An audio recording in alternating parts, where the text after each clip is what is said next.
Hey, man. Hey, I actually haven't got any beer this week. Dave took it all. Oh, it's not a problem. I take one with me wherever I go. This week we've got a little Barrow Boys Stormy Lager, which is from North Melbourne. Nice little dark lager. Pretty tasty. Maybe you should leave the bottle opening to me, genius. Yeah.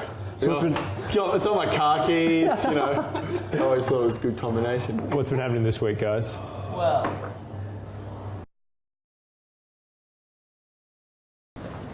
so this week we've heard a lot about a free trade agreement between China and Australia that the government's negotiated, but the Labor opposition have got a bit of a problem with the idea of labour market testing. So labour market testing is when a company wants to build something in Australia, they have to test the market in Australia first to see if there is workers who can do the job. And if there isn't, they can then get workers from overseas to come in and do that job. Now, the Labor opposition and the union movement are concerned that some workers from China could have access to these jobs because of this free trade agreement that should be going to Australian workers. So Labor's refusing to pass the legislation unless that labour market testing part gets put in. But there's a whole lot of people inside the Labor Party as well as outside that have just said that basically it's not really going to have a big impact on Australian workers and we should just get on with it and sign the deal. The other big thing that's happened this week is that changes to New Start have been blocked by the Senate. So last year, the government tried to get through a piece of legislation that would see young people under 25 have to wait 6 months before they get unemployment benefits when they lose their jobs. And the Senate blocked that because they didn't think it was fair. They've tried again to get it through this year, this time with a 4-week wait between benefits, but it's been blocked again by a whole lot of Labor, Greens and independent senators. It's a really ideological issue for the government, with many within the government who really still feel that people on the dole and New Start spend all their money on booze and ciggies and aren't actually out there looking for work. But one of the independent senators, Ricky Muir, said previously that he spent a lot of time on the dole himself, so that kind of shows that it can happen to anyone.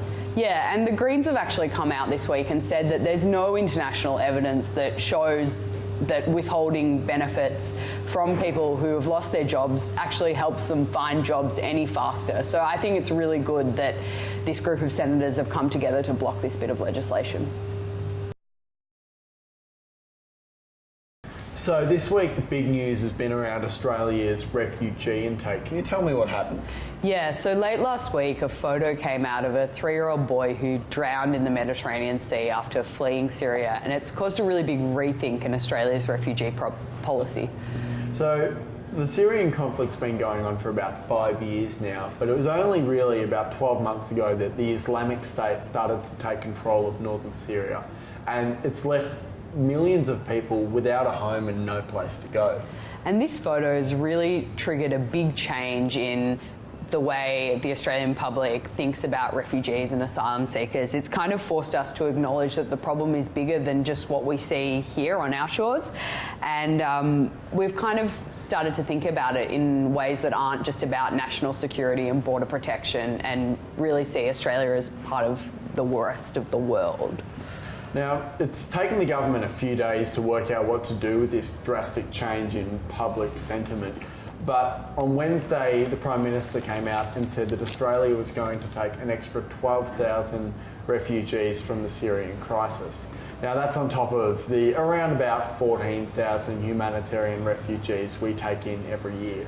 But that's really interesting because when the government came to power, they stripped back our humanitarian intake by 6,000 people.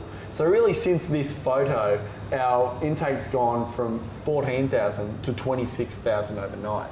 So whether this comes off the back of a photo or not, I think we can agree that this is good. Maybe it's not enough, but it's a really good start.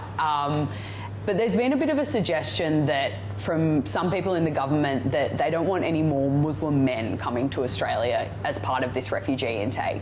And publicly, the government's come out and said that they want to take women and children from persecuted minorities.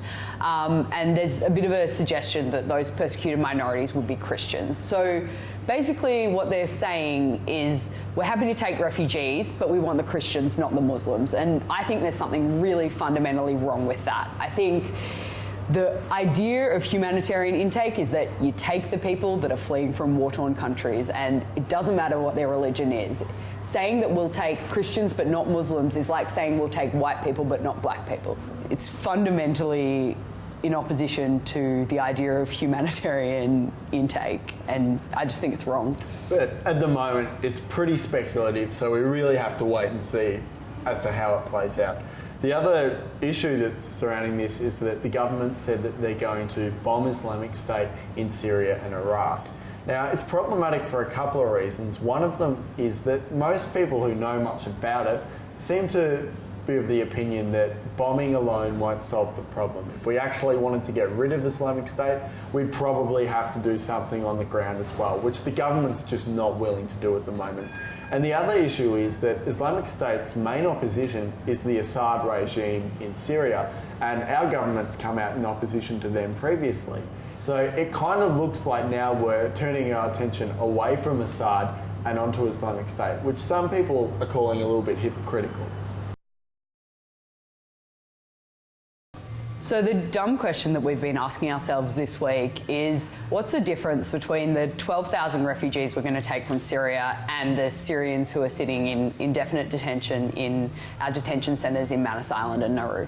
Well, what the government's been saying all along is that they don't want to provide an incentive for people to get on a boat to try and come to Australia, because there is the chance that people can die whilst they're trying to get from wherever they are at the moment to Australia when they get on these boats.